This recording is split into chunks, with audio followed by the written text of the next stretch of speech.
All right, what's going on, everybody?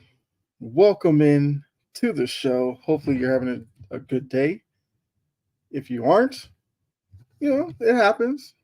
Tomorrow will be another opportunity, but at least for around an hour or so, I can uh, give you a chance to unwind and kind of forget about what happened throughout your day. But just making sure everything is good right now. I think so. Let's see. Um,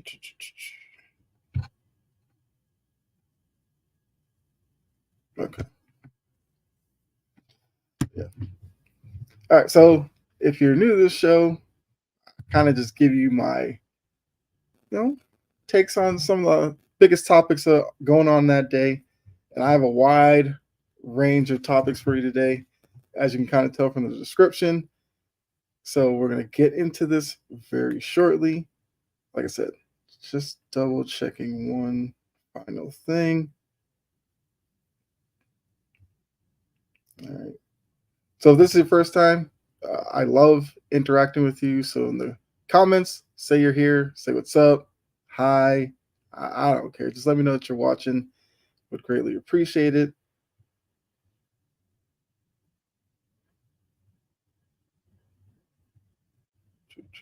What is this? No. So just give me 1 second.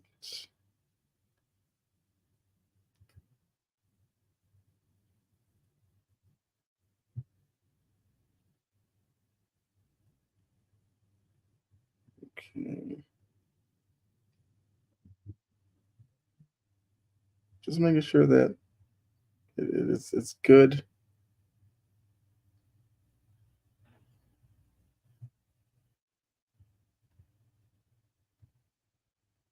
But yeah, so we're gonna talk about the Champions League draw because I haven't talked soccer on here in a little bit.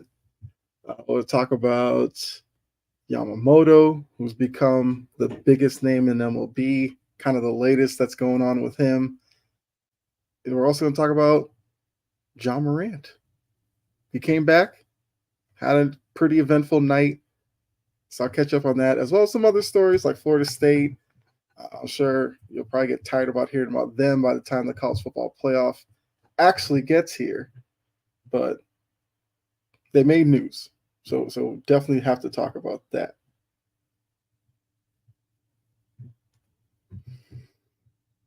All right.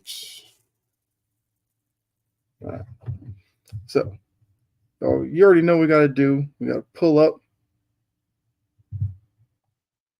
There we go. Here we are. First story. So, like I said, Yamamoto, who, is a pitcher from Japan, that's kind of become a bit of a hotbed, if you want to say, for young pitchers. And he's the latest in a long line of them. I've seen some video on him. The fastball looks pretty good. Looks like he's got a nice little curve, slider, whatever. He seems like he has a full arsenal to be a solid Major League Baseball pitcher. Obviously, when he does sign, the worry is going to be, is he going to be Daisuke Matsuzaka, which as a Red Sox fan is not the worst thing by any means, but it's just, he came over with a lot of hype and didn't necessarily live up to that. Or will he be as advertised and be the next big thing? Problem is, we don't know where he's going to sign yet. That's up in the air as a lot of teams are bidding on him. And as you can see here with the graphic, seems like teams are ready to go 300 million, maybe even north of that to get his services. That's a lot to pay for a guy who you don't know how he's going to adjust to Major League Baseball, because when they pitch in Japan, number one, I believe they pitch like every 6 days, whereas Major League Baseball, it's every 5.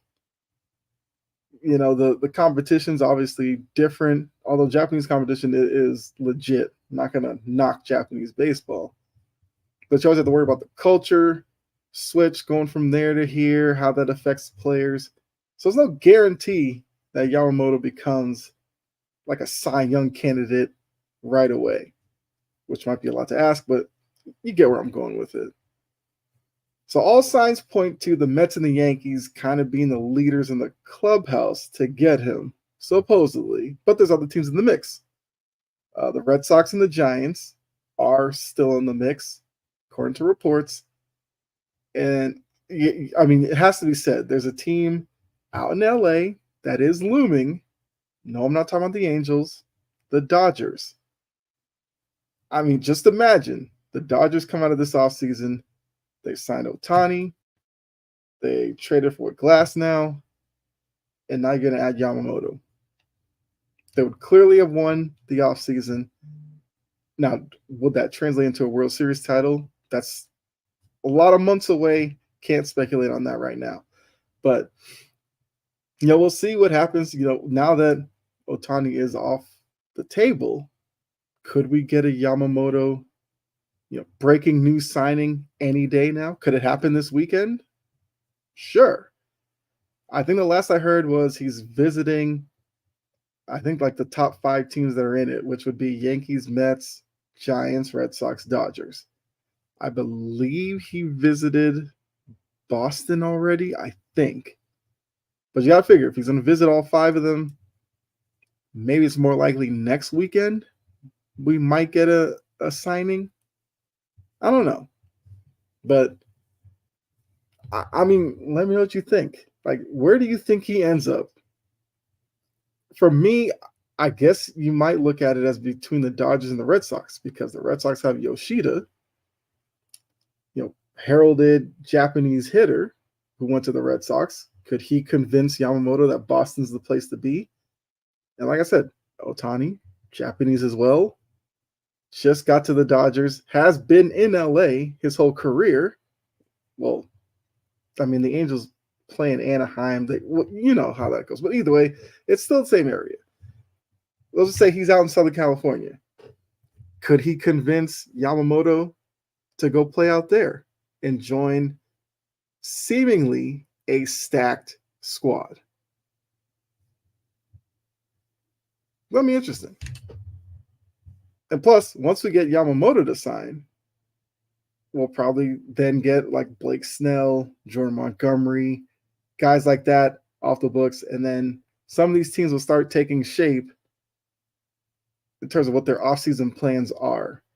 Now, I did hear on, I want to say it's MLB Radio on Sirius XM, where I can't remember who it was, but brought up the point that does baseball need to kind of put a deadline on this period?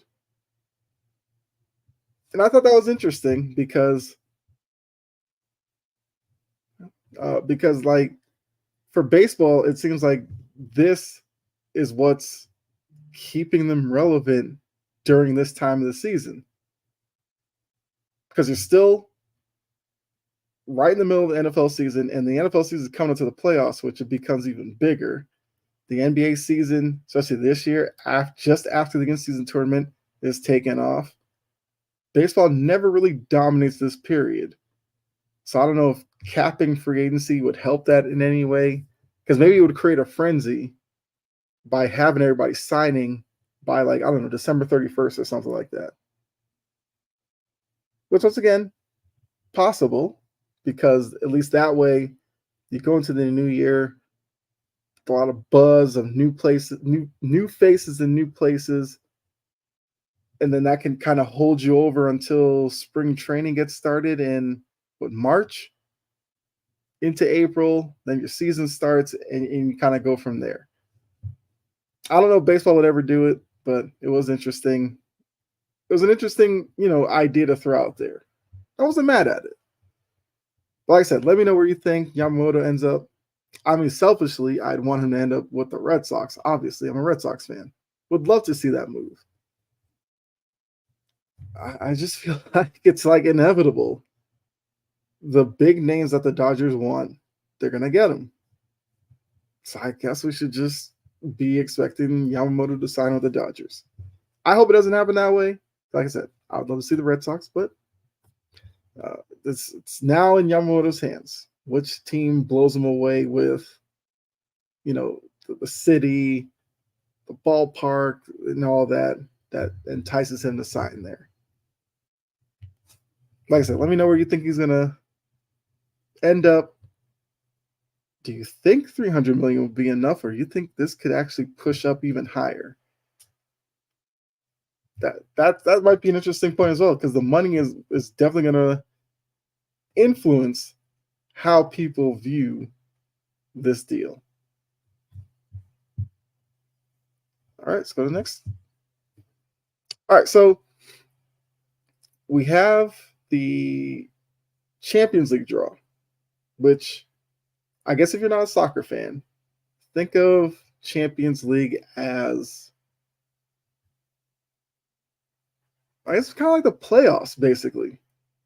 Because in the NBA, when you're looking at the playoffs, it's the best teams in the league make it fighting for a title. The biggest title in the sport.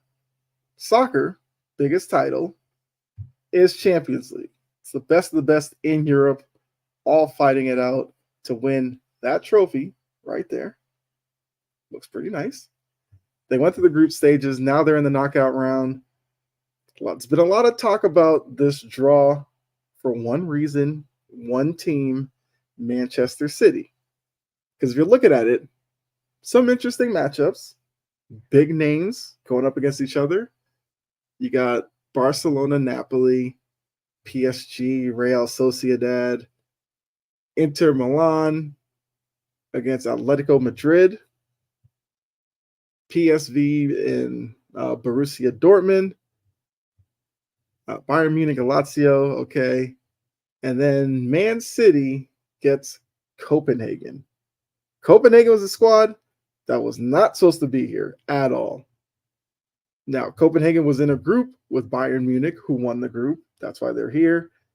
There was Manchester United, which I'll talk about here in a second.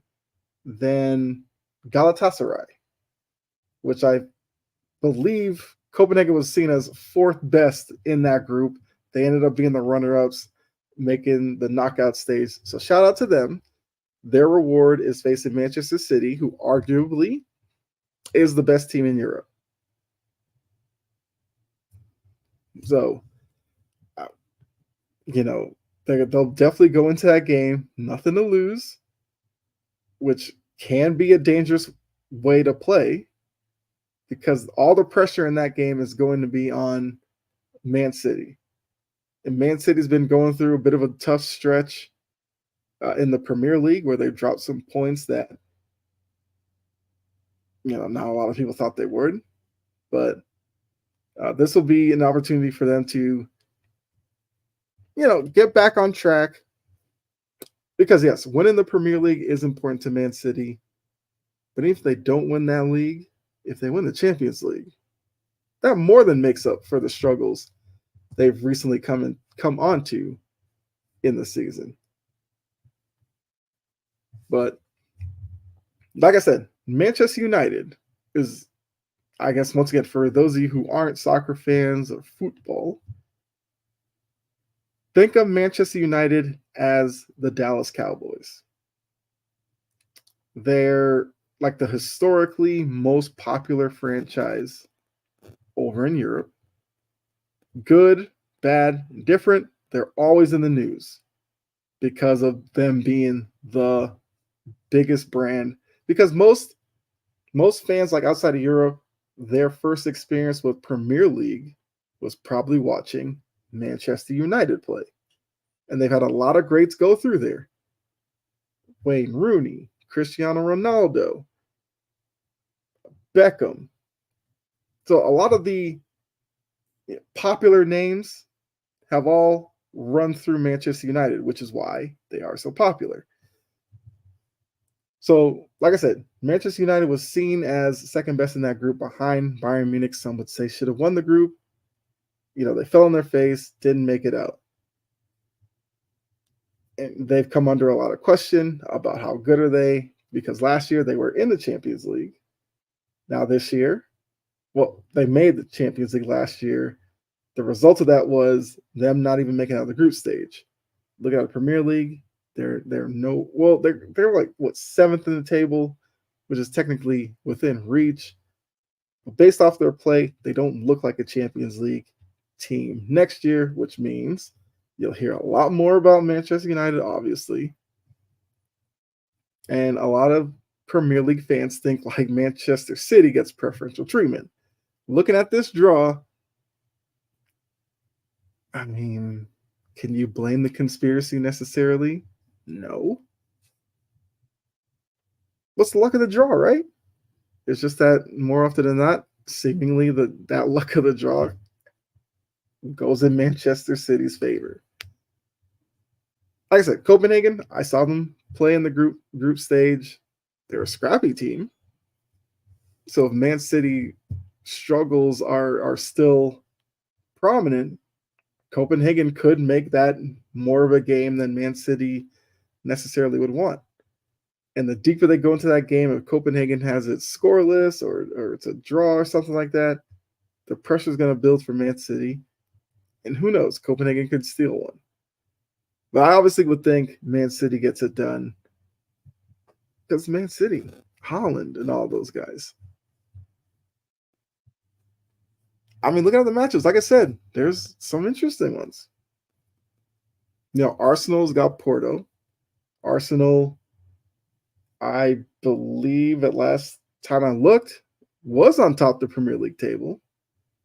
So also, with this being the best in Europe, you have different leagues. So you have Man City and Arsenal from the Premier League. You've got Barcelona, with Atletico Madrid, Real Sociedad, and Real Madrid from La Liga. Bayern Munich, Dortmund, Leipzig are all from Bundesliga. What's the other league in here? PSG is the French League One. They're basically always the only representative from there because it's a one-team league. Serie A is your Italian league, so that's Napoli, Inter Milan, Lazio. Then Copenhagen, PSV are from Copenhagen's from the Denmark league. That I can't remember the name of that league, but yeah, you get the point. Also, looking at PSG, how long is Mbappe really going to stay there? Like, I feel like I've gone over this a few times. I just don't understand why he's still there. I have no idea. Like, he is obviously from France, so he probably just likes playing there, but don't we need to see him outside of that league? That's not too much to ask.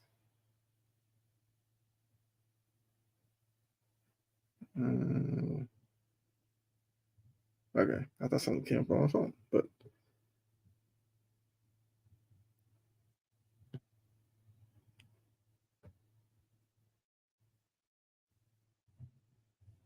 yeah. So, if you are a soccer fan, do you think Man City got preferential treatment?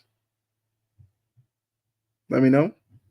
And if you aren't, well, I guess there's not really much I could sell you on other than if you wanted to get into soccer, football, whatever, Champions League is not a bad place to start, I will say.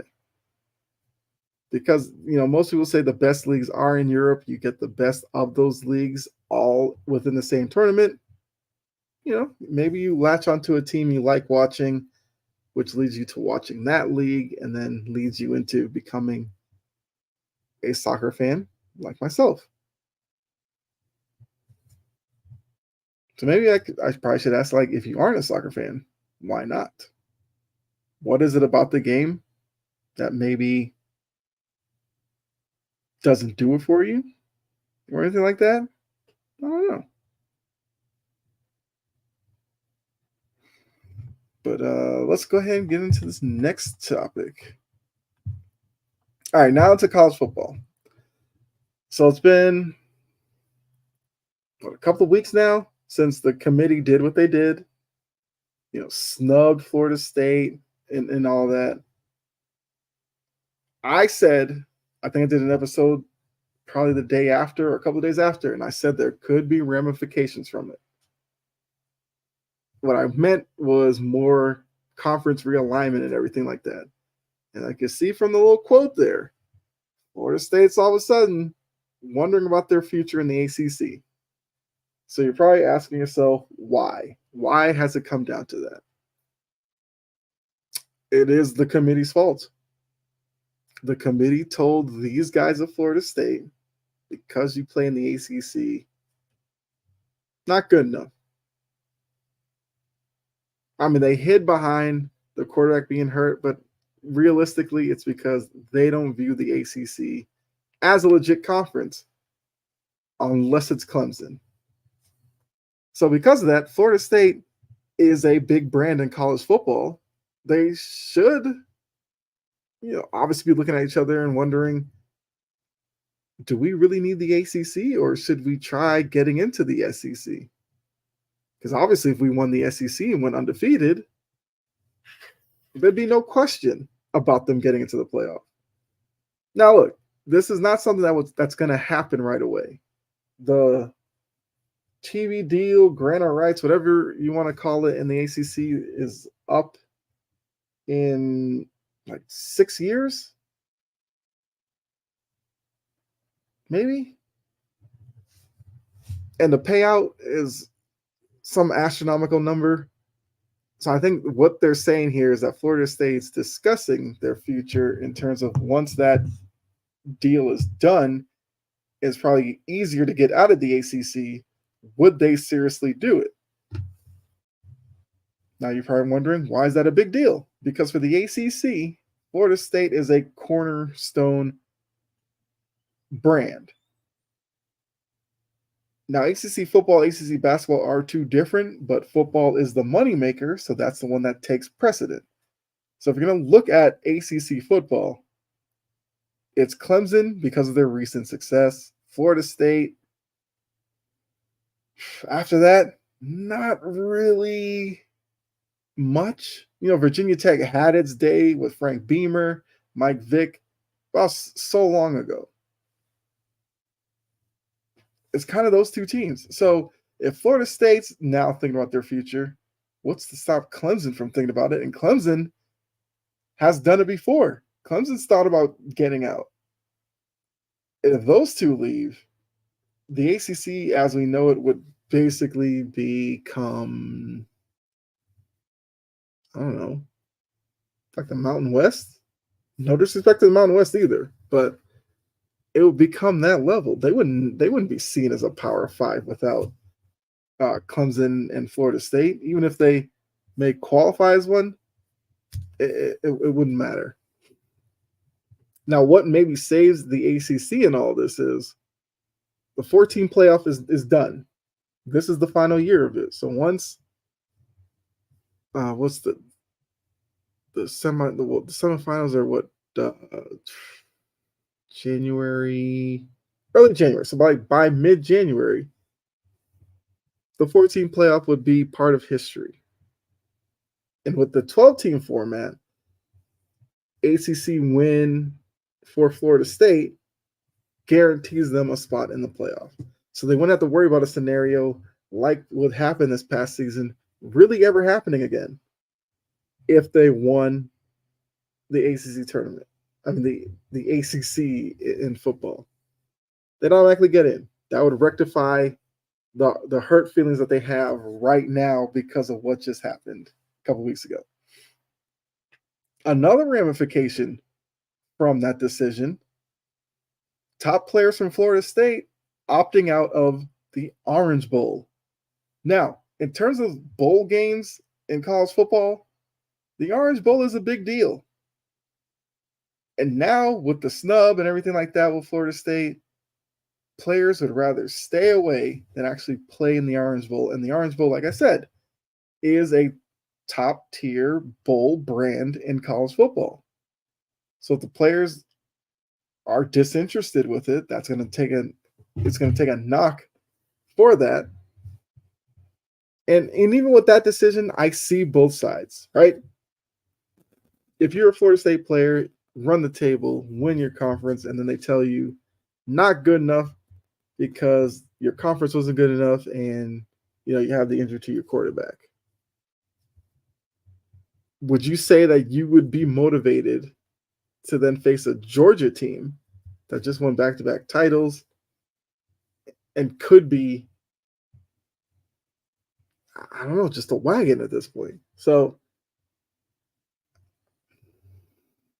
I mean, I don't know. The way college football does things leaves a little bit desired, especially for a sport that is so entertaining because of how many teams there are, the potential for upsets and everything like that in the regular season. I, yeah, I don't know. Like going back in the playoff, it's like the 2-team system stunk, was the worst. And their solution was, we'll just go to 4. I feel like if they went from 2 to 8, a lot of this would have been smooth transition, and we wouldn't get scenarios like this. Which I get it, their quarterback was hurt if you want to penalize them for that, but that's kind of a tough message to send to these kids, and especially like seniors who came back for the chance to play for a national title, to do everything that they could possibly do and still be told not good enough. So 8 would have made it better. Yes, if you got an 8, 9, and 10 would be complaining. That were the same situation, but you'd rather have 8, 9, 10, 11, 12 be complaining than complain about the top 4. Especially when you have so many college football teams, it was just a terrible percentage. But neither here nor there. I guess we'll see with the bowl game, even though if their top players are going to be opting out, what's your motivation to watch probably a angry Georgia team take it out on Florida State? No, like I said, I wouldn't be motivated to watch that. That's just me. So once again, the college football committee is kind of screwing up their own product, because some of these bowl games are going to be even more irrelevant this year because players are going to opt out because they're not in the playoffs. So it's like, what are we playing for? That's the situation the committee has put themselves in. And okay, so last thing. I know some people are upset about players opting out. Sure.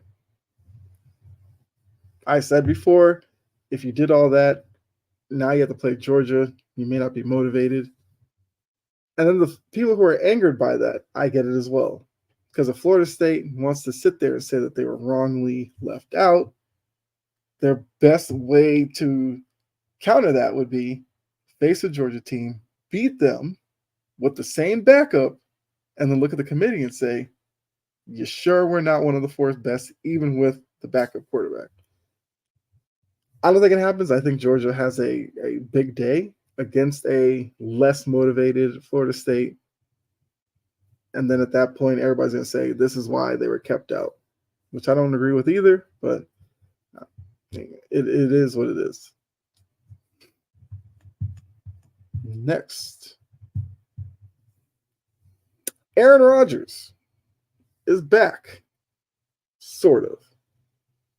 He's been activated. Great. So he can practice with the team, and seemingly that's all he's going to do this year, which makes sense because the team isn't in playoff contention. So they're building towards next year, and that's what the practicing with the guys is supposed to do. He can create some rapport with some of them during these last few weeks and then into the offseason program, so that when they kick off next season, the Jets can hit the ground running and not have to worry about rust on Aaron Rodgers' body. I get all that. But doesn't this kind of seem, I don't know, like a bad cliffhanger? Because with his appearances on McAfee and everything, it seemed like Aaron Rodgers was destined to come back.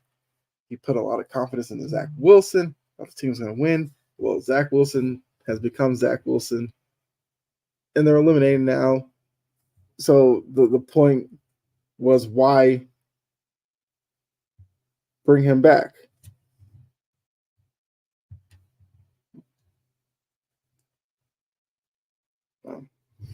Like, why bring him back to play meaningless football at the end of the season, coming off of the Achilles injury, when you could run the risk of him hurting it again? So Rodgers back practicing. That's fine. He called it a lost season. That's basically what it was. Rodgers played for 90. What's the exact number? Like 93 seconds. Went down. Never played another regular season game. So Jets fans will have to wait till next year to ramp up the hype train again and try to convince all of us that they are now contenders because of Aaron Rodgers, who, with a worse division and, I don't know, better players around him, you could say, was never a constant success in Green Bay. So I think it's wishful thinking. I'm still not going to bet on the Jets doing much of anything with Aaron Rodgers. Also, Aaron Rodgers said he plans on playing not only next season, but many more years in the NFL, and hopefully all with the Jets. Now he's Mr. Team. When before there was always some excuse, and he was always upset about the draft picks because they weren't drafting wide receivers and everything. And my whole thing has always been, if you're a great quarterback, you should be able to elevate some players. Whereas Rodgers, he had Devontae Adams and fell in love with Devontae Adams at the detriment of other pieces. And I say this every time I talk about Aaron Rodgers. Last season, late in the season, he started making connections with Christian Watson, and an analysis maybe from Chris Collinsworth was, well, he just recently started getting in the wide receiver room, and you're seeing it pay off with the connection with Watson now. It was like week 6, well, not 6, like week 13. Why would you wait that long to do stuff like that? And I feel like Aaron Rodgers is another one of those who hears everything that people say about him. He figured out a way to kind of counter that by becoming Mr. Rah-Rah Jets guy on McAfee and anywhere else he speaks. But I see what he's doing. So whatever. We'll see if it pays off for the Jets.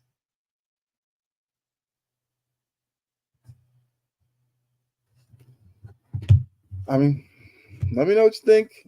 Do you think Rodgers and the Jets can make some noise next season? Presuming that he's completely healthy and he's able to make it past a couple of plays into next year. What do you think the ceiling is for this Jets team? Because, for me, ceiling,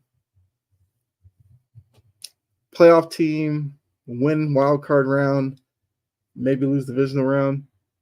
I mean, obviously, we'll have to see next season how the rest of the AFC looks, because there are some good teams up there now, but they obviously all have room to grow.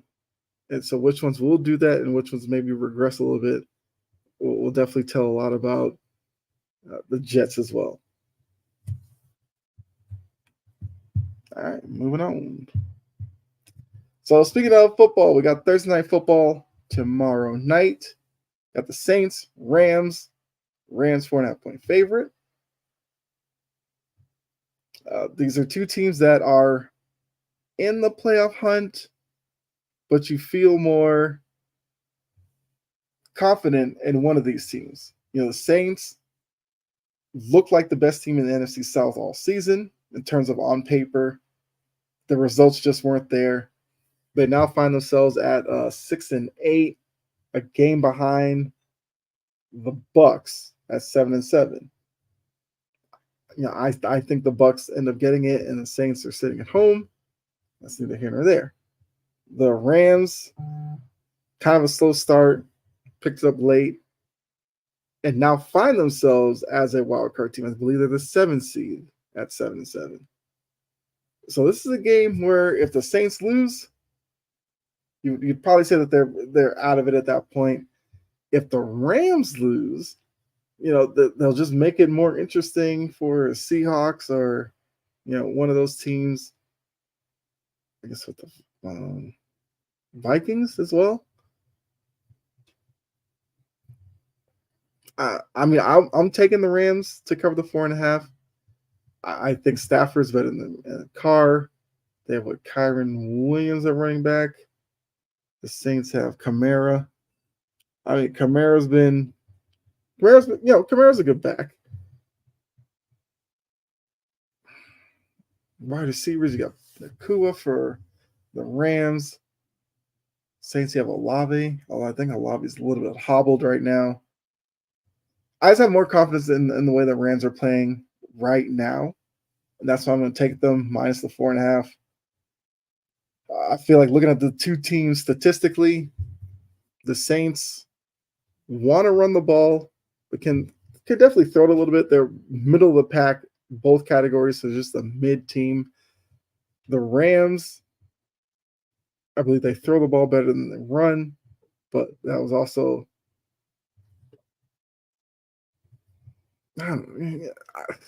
these matchups. Look, if you've been keeping up with my picks, been pretty bad all season. I'll have the graphic up for, I guess, Saturday when I come back on here to show you where I'm at with those, but still under 500, running out of weeks in the schedule. But yeah, give the Rams in LA. Not like that's home field's going to matter because I feel like Saints fans travel pretty well, so they'll probably be all over. Was it SoFi Stadium? But it's almost seeming like this might be an elimination game. Rams lose, they go 7-8. They probably get jumped by Seattle. I don't know. And for the Saints at 6-8, it's like the Bucks are to win their next game. You'd probably eliminate the Saints from that conversation. So both teams will have a lot to play for, which I do think could lead to it being potentially an entertaining game. We'll just see. Also, it's another week of Saturday football. So basically the week for football is you get Thursday night game, you have your Sunday slate, you get how's it? Thursday game. Oh, 3 Saturday, you get Sunday slate, and then 3 Monday. So yeah. It's gonna be fun. A lot of fun. Well, I'll give you the rest of my picks on Saturday as well. The key here will be the Rams want to run the ball.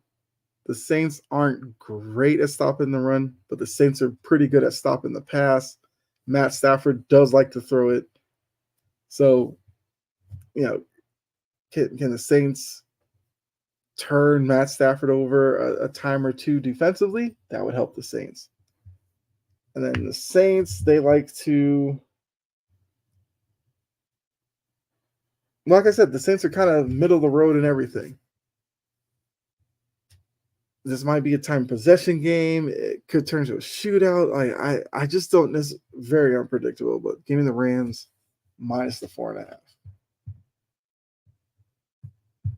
All right, so something to chomp on if you're new. This is kind of a new segment at the end of the episode where I kind of just talk about a certain subject for a little bit here.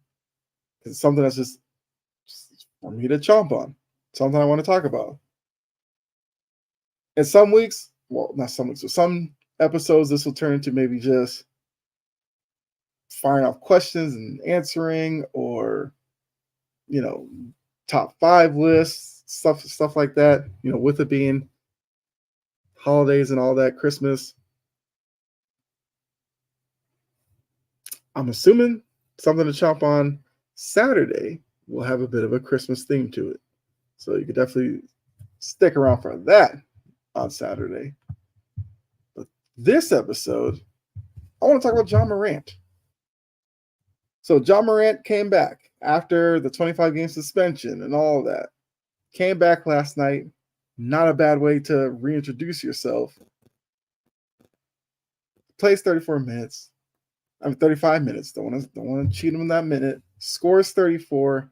Has a buzzer beater to win the game. That's why the picture here you're seeing nothing but celebration.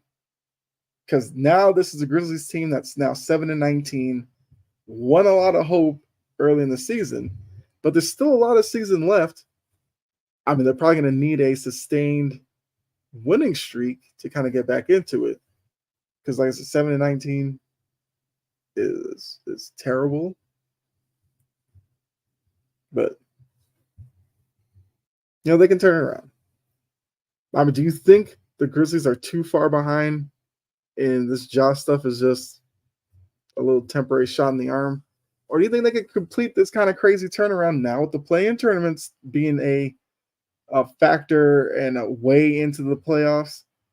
Is that going to be the best bet for Memphis? Get into that 7-10 area, win the play-in tournament, and then become the 7th seed or the 8th seed, depending on if they actually win that game. But yeah, it's definitely interesting to see Ja back. How is he going to be off the court? Because I think that's the part of it that I want to chomp on. Because look, on the court, we understand what he is. He's a great basketball player, very athletic, and all that. Now it's all about what he does off the court. So we don't need to see him back in his old habits, with the music going IG Live, because that could, trigger him doing the same thing over and over again. His image definitely took a hit because of this. No shocker there. But as we've seen with other athletes who were disgraced for whatever reason, that stuff can be rebuilt by winning games, keeping your name out of bad situations for the league.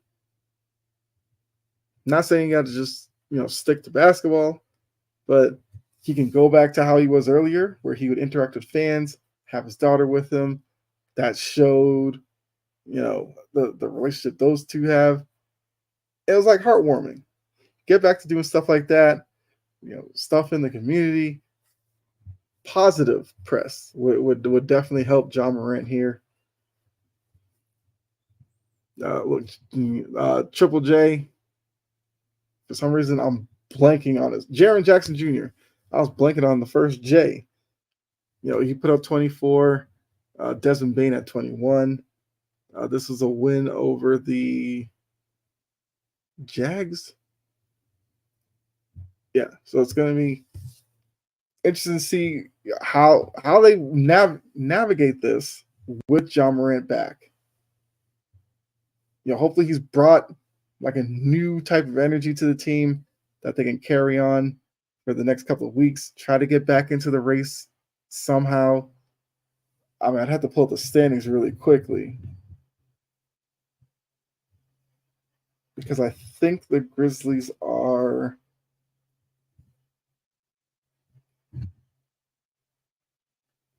like 13th in the West. I mean, that might be generous, but let's see.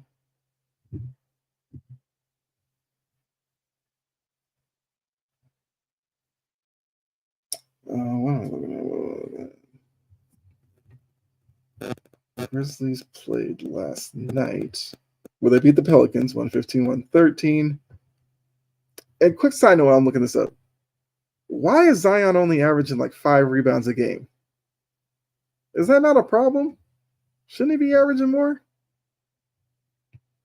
as athletic and big of a body he is, shouldn't Zion be like 8, 9 rebounds a game? He's only like 5.5.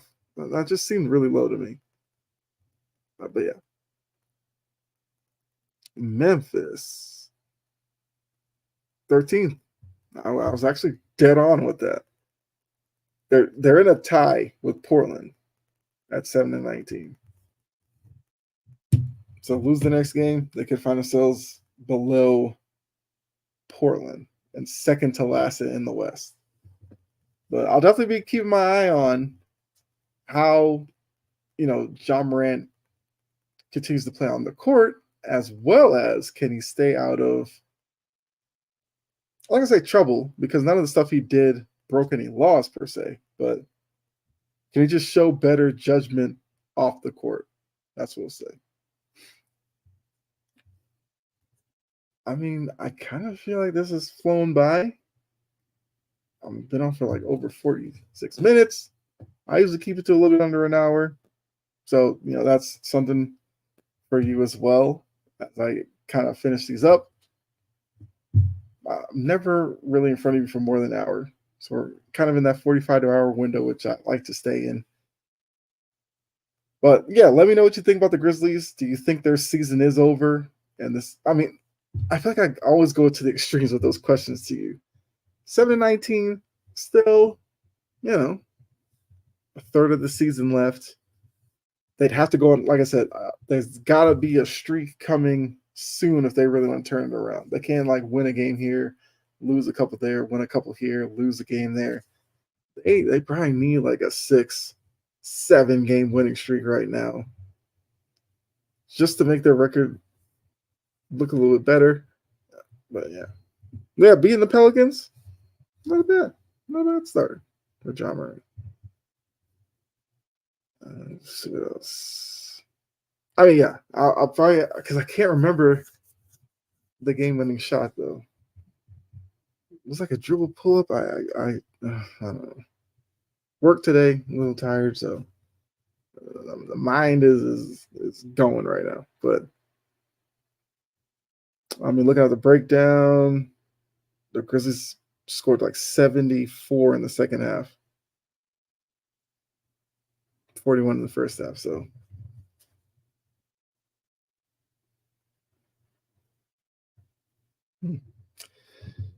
but yeah, like I'm rooting for Ja Morant. I'm not like a Ja Morant hater.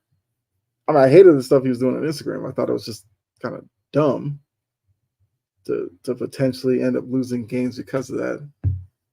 But yeah, I'm not a Ja Morant hater. Like his game, would like to see some improvements because as you can see, he did go over 5 from 3. Not a great 3-point shooter still. We got the free throw line 12 for 12 attempts. That's good. And 12 for 24 from the field. That's Ja Morant-esque. But yeah, I mean, unless if somebody who was tuning in wanted to say something or ask a question, I will probably look to get out of here. I guess just to, well, before I get out of here, socials. You see them all up here on the layout.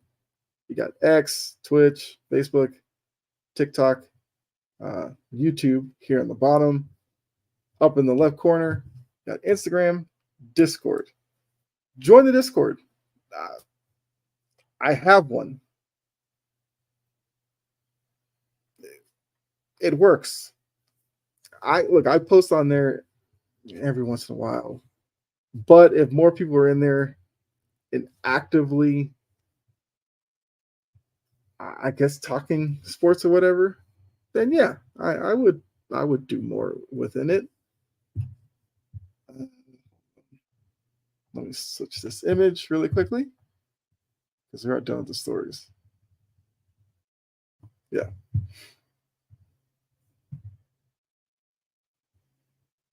Hold on. Why is the image taking a while to come up? But yeah, so make sure you check out the socials, whichever one I guess you prefer. Hold on. So this is the first one I'm doing live on Instagram. So what's up, Instagram people? I hope it's working. I tried pulling up on my phone. I don't see it, but although I'm looking at it, it's looking like it's frozen.